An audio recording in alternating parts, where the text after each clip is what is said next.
நினைக்கும் போது உயிரும் எனக்கு இல்ல, நன்றி சொல்ல வார்த்தை இல்ல இல்ல, அத நினைக்கும் போது உயிரும் எனக்கு இல்ல. உம்மை போல தெய்வம் இல்ல, உம்மை தவிர விருப்பம் இல்ல, உம்மை விட்டா கதியும் இல்ல, இங்க இல்லைன்னா நானும் இல்ல. உம்மை போல தெய்வம் இல்ல, உம்மை தவிர விருப்பம் இல்ல, உம்மை விட்டா கதியும் இல்ல, இங்க இல்லைன்னா நானும் இல்ல. நன்றி சொல்ல வார்த்தை இல்ல இல்ல, நினைக்கும் போது உயிரும் எனக்கு இல்ல.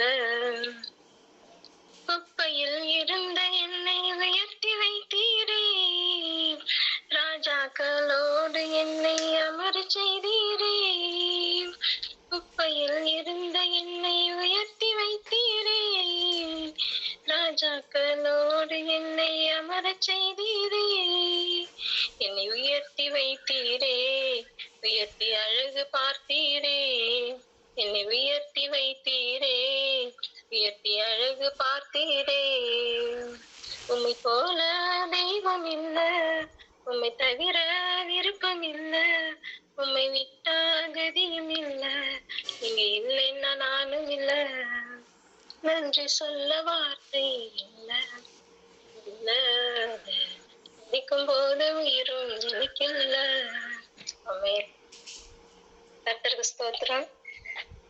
என்னையும் ஒரு சாட்சியா கர்த்தர் நிறுத்திருக்காரு. ஆண்டவருக்கு நன்றி செலுத்துறேன். கடந்த ஜூன் மாதம் வந்து எனக்கும் என் கணவருக்கும் பயங்கர பிரச்சனை, போராட்டம். குழந்தைனாலதான் அவர் சொல்லுவாரு, நான் வெளியில போறேன், வீட்டுல இருக்கிற எனக்கு ஒண்ணும் தெரியாது அப்படின்னு சொல்லுவாரு. என் பேர் வந்து எப்சிபா, இது ஞானஸ்தானம் எடுத்த பேரு. இந்த பேர் வந்து கலைவாணி. நான் இப்ப கோயம்புத்தூர்ல இருக்கேன். சொந்த ஊர் வந்து நாகப்பட்டினம். அப்ப அப்படி இருக்கும்போது பயங்கர பிரச்சனை, போராட்டம். ஜூலை மாசம்தான் 21 நாள் பாஸ்டிங் போட்டேன். இந்த மாதிரி பிரச்சனை நடக்கும்போது என்னால முடியல, சொல்ல முடியாத வேதனை. ரொம்ப இசப்பா என்னை எடுத்துங்க அப்படின்னு சொல்லிலாம் நான் ஜெபம் பண்ணியிருக்கேன். அதுக்கப்புறம் ஆகஸ்ட் மாசம் நான் வந்துட்டு ரூத் அக்காவை பார்த்தேன். அவங்களும் நானும் ஒரே சர்ச்சுக்கு தான் போயிட்டு இருக்கோம். அந்த அக்கா தான் அப்புறம் எனக்கு குழந்தை இல்லைன்னு அவங்களுக்கு தெரிஞ்சுக்கிட்டு வெள்ளிக்கிழமை பாஸ்டிங் ப்ரேயருக்கு போயிட்டு இருந்தேன் நான். அப்ப கூட அந்த அக்கா வந்து பார்த்துட்டு என்கிட்ட இந்த மாதிரி சொன்னாங்க, இந்த மாதிரி இது ப்ரேயர் ஒன்று இருக்குது, ஜாயின் பண்ணுங்க அப்படின்னு சொல்லி. இந்த தேவதாஸ் ரூத் இருக்காங்கல்ல, அந்த அக்கா, அவங்க வந்து சொன்னாங்க. சரிங்க அக்கா நான் வரேன் அப்படின்னு சொல்லிட்டு அந்த அக்கா லிங்க்லாம் அனுப்பி விட்டாங்க. எனக்கு 2 நாளைக்கு கூட ஒரு மாதிரியா தான் இருந்துச்சு. அதுக்கப்புறம் பாத்தீங்கன்னா நான் ஜாயின் பண்ணிட்டேன். நான் ஜாயின் பண்ணி அப்ப கன்வென்ஷன் நடந்துச்சு. அதுக்கு முன்னாடி கூட நான் கன்வென்ஷனுக்கு ஒரு 4 வருஷமா சர்ச்சுக்கு போறேன். நான் 1 வருஷம் கூட கன்வென்ஷனுக்கு என்னால அட்டன் பண்ண முடியல. அதுக்கப்புறம் பாத்தீங்கன்னா நான் ஜெபம் பண்ண, ஆண்டவரே 1 வருஷம் கூட என்னால அட்டன் பண்ண முடியலையப்பா, நான் 4 ப்ரேயருக்கு அட்டன் பண்ணணும், இந்த கன்வென்ஷனுக்காக நான் போகணும்ப்பா அப்படின்னு சொல்லி ஜெபம் பண்ணிட்டு இருந்தேன். அந்த ஒரு 4 ப்ரேயருக்கும் அட்டன் பண்ண உதவி செஞ்சாரு. 4 ப்ரேயருக்குமே எங்க வீட்டுக்காரர் வந்து என்னை கூட்டிட்டு வந்து விடுவாரு, அப்புறம் கூட்டிட்டு போவாரு. அப்பவே ஒரு பெரிய மாற்றம் தெரிஞ்சிச்சு. அப்போ அதுக்கப்புறத்துல இருந்து நான் டெய்லி இந்த ப்ரேயருக்கு வந்தேன். காலையிலயும் அப்புறம் ஈவினிங் ப்ரேயருக்கும் அட்டன் பண்ணேன். அப்புறம் முன்னாடி எல்லாம் சபைக்கு போனாக்கா எங்க வீட்டுக்காரர் வந்து என்ன நடக்குது, அங்க போரி ஏதாவது நடக்குதா அப்படின்னு சொல்லி என்னை திட்டுவாரு. அவருக்கு பிடிக்காது. அவங்க வந்து இந்து, அவங்க ஃபேமிலி ஃபுல்லாவே இந்து தான். இந்துல அவங்க ரொம்ப விக்கிரகத்துல ரொம்ப தீவிரமா இருப்பாங்க. ஆனா எங்க வீட்டுக்காரர் வந்து சாமியெல்லாம் கும்பிட மாட்டாரு. ஆனா இவருக்கு பிடிக்காது, எந்த சாமியுமே பிடிக்காது, கும்பிட மாட்டாரு. அப்படி இருக்கும்போது ரொம்ப தடை பண்ணுவாரு. அப்படி இல்லைன்னா ஊருக்கு போயிருவோம். ஒரு வாரம் கூட என்னால டெய்லி வாரம் என்னால போகவே முடியாது. ஒரு வாரம் போவேன், ஒரு வாரம் சர்ச்சுக்கு போக மாட்டேன். அதையும் சொல்லி நான் ப்ரேயர் பண்ண, ஆண்டவரே நான் வந்து ஒரு வாரம் கூட மிஸ் பண்ணாம நான் சர்ச்சுக்கு போகணும்ப்பா அப்படின்னு சொல்லி ஜெபம் பண்ணேன். ஜூலை மாசம் நான் 21 நாள் பாஸ்டிங் போட்டேன். அதுக்கப்புறம் நல்ல ஒரு மாற்றம் தெரிஞ்சிச்சு. பாஸ்டிங்லயுமே எனக்கு பயங்கர பிரச்சனை, போராட்டம். 2 பேருக்கு பயங்கர சண்டை வரும். நான் அடிச்சிருக்கிறாரு அவரு, அப்படியெல்லாம் சண்டை வந்துச்சு.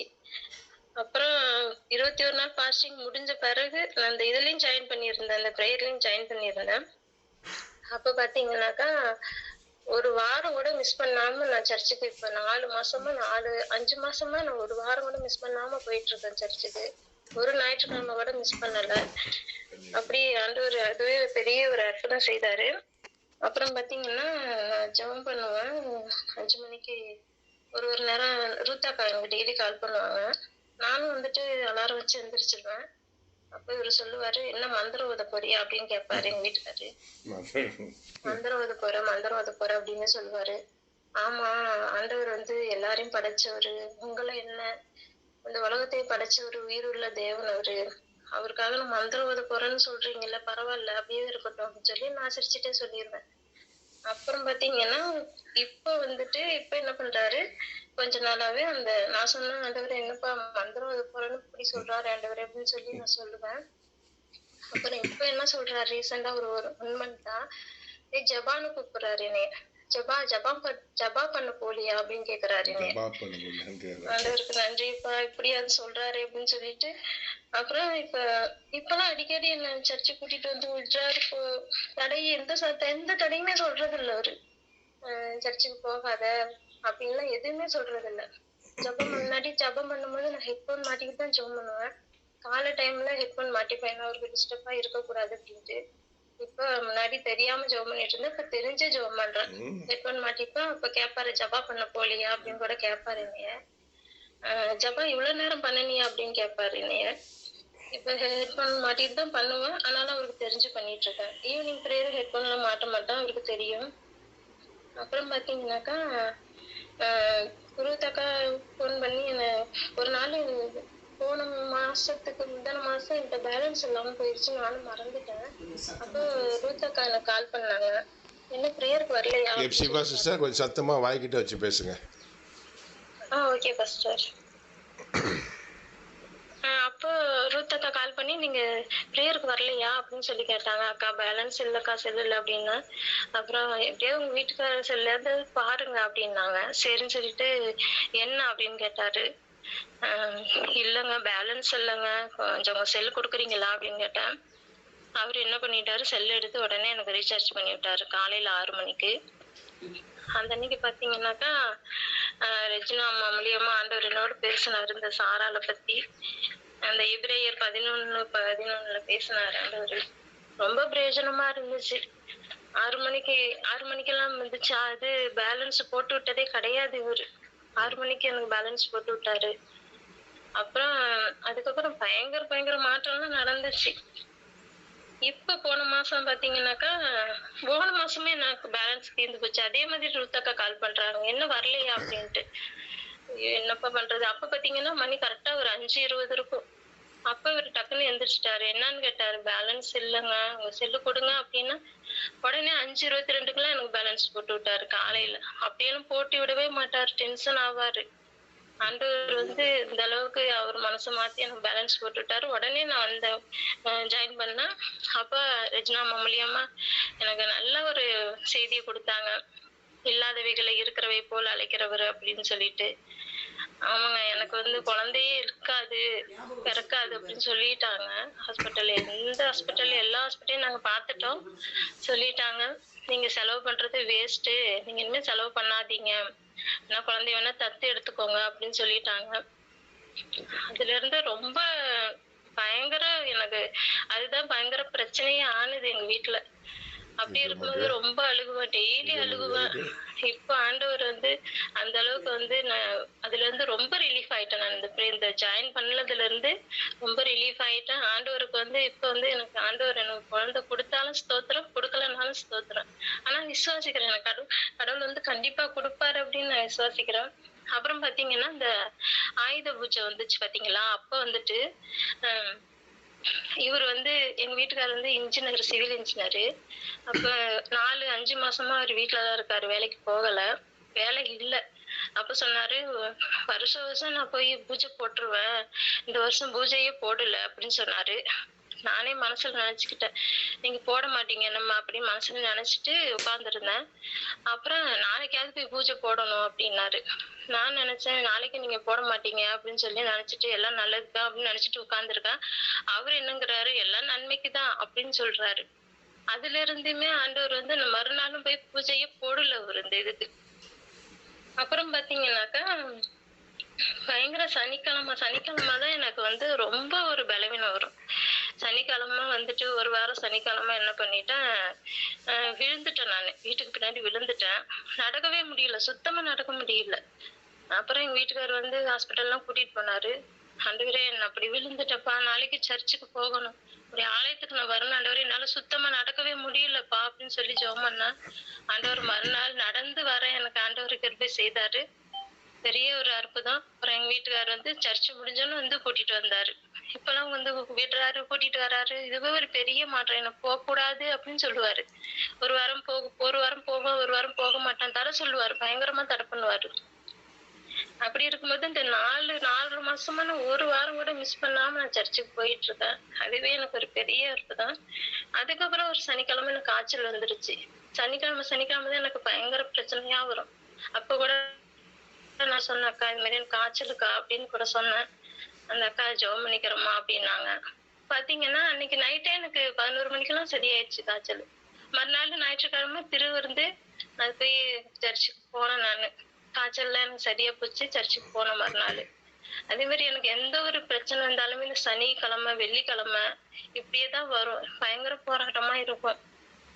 அப்படி இருக்கும்போது ஒரு நாள் வந்துட்டு இவரு சொன்னாரு, உம் இந்த மாதிரி சர்ச்சுக்கு போற ஒண்ணுமே உனக்கு நடக்க மாட்டேங்குது. எதுக்கு இப்படி போயிட்டு இருக்கு அப்படின்னாரு. அதுக்கெல்லாம் சொல்லாதீங்க. ஆண்டவர் தான் உண்மையான தெய்வம் அப்படின்னு சொல்லி பேசிட்டு இருக்கும்போது 2 பேருக்குமே சண்டை வந்துருச்சு. சண்டை வந்து ஐயோ என்னப்பா ஆண்டவரே சண்டை வந்துருச்சு. சரி நம்ம வாய மூடிப்போம் அப்படின்னு சொல்லிட்டு நான் வாய மூடிட்டேன். வேற எதுவுமே நான் சொல்லல. அப்புறம் இப்ப பாத்தீங்கன்னா நாங்க ஊருக்கு போனோம். தீபாவளிக்கு வந்து ஊருக்குலாம் எனக்கு போறதுக்கு பிடிக்கல. ஏன்னா அவங்க வீட்டுல உள்ளவங்க எல்லாருமே இந்துவா இருக்காங்க. அவங்க எல்லாருமே தீபாவளி கொண்டாடுவாங்க. நான் அப்ப ஊருக்கு போகவே எனக்கு பிடிக்கலையே ஆண்டவரே, நான் என்னப்பா பண்றது அப்படின்னு சொல்லி ஜெபம் பண்ணிட்டு இருந்தேன். ஃபெமினா அக்காட்ட கூட சொன்னேன், அக்கா எனக்கு ஊருக்கு போகவே பிடிக்கலக்கா அப்படின்னேன்.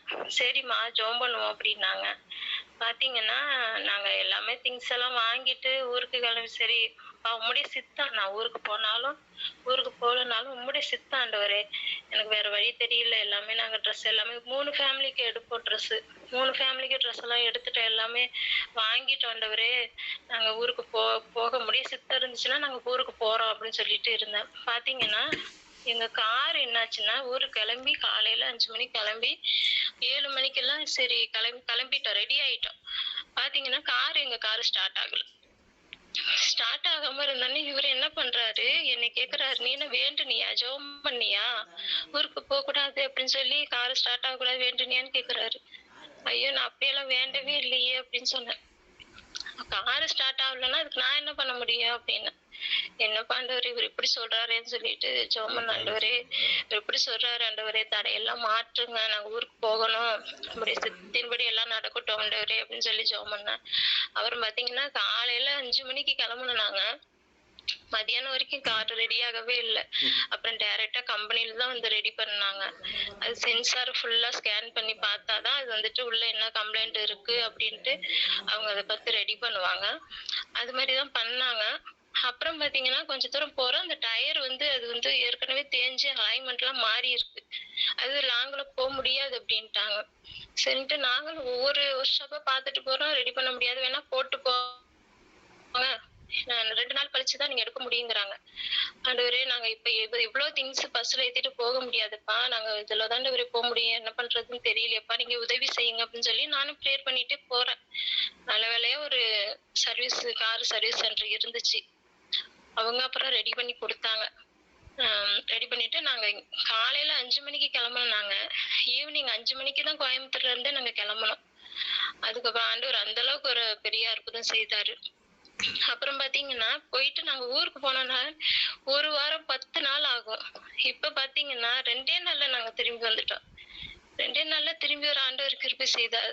என்னப்பா ஆண்டவரே இப்படி 1 வாரம் 10 நாள் இல்லாம வரவே மாட்டாரு ஆண்டவர் இவரு, 2 நாள்ல கிளம்புறாரு. ஏன்னா வேலை வந்துருச்சு அவருக்கு, 2 நாள்ல கிளம்புறாரு அப்படின்னு சொல்லிட்டு எனக்கு ரொம்ப சந்தோஷமா இருந்துச்சு. பாத்தீங்கன்னா நம்ம சர்ச்சுக்கு வந்துட்டேன் நானு. புதன்கிழமை போனோம், சனிக்கிழமை இங்க வந்துட்டோம். வெள்ளிக்கிழமை கிளம்பி சனிக்கிழமை வந்துட்டோம். ஞாயிற்றுக்கிழமை சர்ச்சுக்கு போக ஆண்டவர் கிருபை செய்தார். என்னன்னு பாத்தீங்கன்னா, நான் வந்துட்டு ஒரு வாரம் கூட மிஸ் பண்ணாம நான் சர்ச்சுக்கு போகணும் ஆண்டவரே அப்படின்னு சொல்லி நான் ஆண்டவர்ட்ட ஜெபம் பண்ணியிருந்தேன். ஆண்டவர் அது அது கண்டிப்பா அது வந்து அது ஒரு பெரிய அற்புதம். கூடிக்கு வந்ததுக்கப்புறம் நெறைய அற்புதம் ஆண்டவர் எனக்கு செஞ்சிருக்காரு. எங்க வீட்டுக்காருக்குள்ள பெரிய ஒரு மாற்றம், பயங்கர மாற்றம் அவருக்குள்ள நடந்திருக்கு. அ என்ன வந்து ஒண்ணுமே சொல்றதில்ல. "ஜெபம் பண்றியா? சர்ச்சுக்கு போறியா?" இப்ப முன்னாடியெல்லாம் நான் கேட்டுட்டு தான் கெளம்புவேன் சர்ச்சுக்கு. இப்ப பாத்தீங்கன்னா, நான் கேட்கவே மாட்டேன் அவர்ட்ட. கெளம்பிட்டு தான் கேட்பேன். கெளம்பிட்டு சர்ச்சுக்கு போயிட்டு வரேன்னா, "சரி போயிட்டு வா" அப்படிம்பாரு. அப்படி இல்ல அவரு கெளம்பியிருந்தாருன்னா, "சரி இரு நானே கொண்டு வந்து விட்டுட்டு வரேன்" அப்படிம்பாரு. அப்படியெல்லாம் ஆண்டவர் வந்து பெரிய ஒரு அற்புதம் செஞ்சிருக்காரு. இன்னும் சாட்சி நெறையவே இருக்கு. அப்புறம் வந்துட்டு அ ரொம்ப ஆண்டவருக்காக வந்து வைராக்கியமா நான் இருக்கணும்னு நெனைக்கிறேன். இந்த கூடைக்கு வந்ததுக்கு அப்புறம் நெறைய கத்துக்கிட்டேன். முன்னாடியெல்லாம் சீரியல்லாம் பார்ப்பேன், சினிமா சாங் கேட்பேன். எதுவுமே ஆண்டவர் எல்லாத்துலருந்து எனக்கு விடுதலை குடுத்துருக்காரு.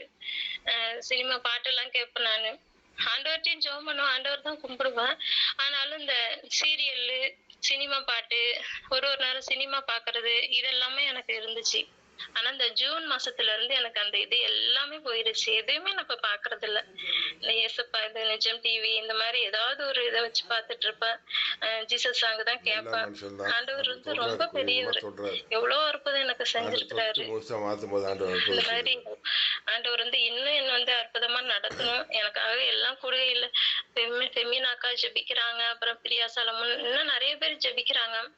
ரூத் அக்கா வந்துட்டு எனக்கு அடிக்கடி ஃபோன் பண்ணி விசாரிப்பாங்க. ரொம்ப பிடிக்கும் அந்த அக்காவ. ரொம்ப விசாரிப்பாங்க. ரொம்ப ஒரு வாஞ்சையா இருப்பாங்க. நெறைய அற்புதம் ஆண்டவர் செஞ்சிருக்காரு. நெறையவே சாட்சி இருக்கு. நான் இன்னொரு நாளைக்கு சொல்றேன். டைம் இல்லாதனால எனக்கு டைம் ஆமாம். பத்தல. நான் இன்னொரு நாளைக்கு கூட சொல்றேன். இன்னொரு நாளைக்கு கூட ஆண்டவர் எனக்கு அந்த வாய்ப்பு குடுத்தா நான் சாட்சி சொல்றேன். அ ஆண்டவருக்கு நன்றி. சாட்சி முடிக்கிறேன்.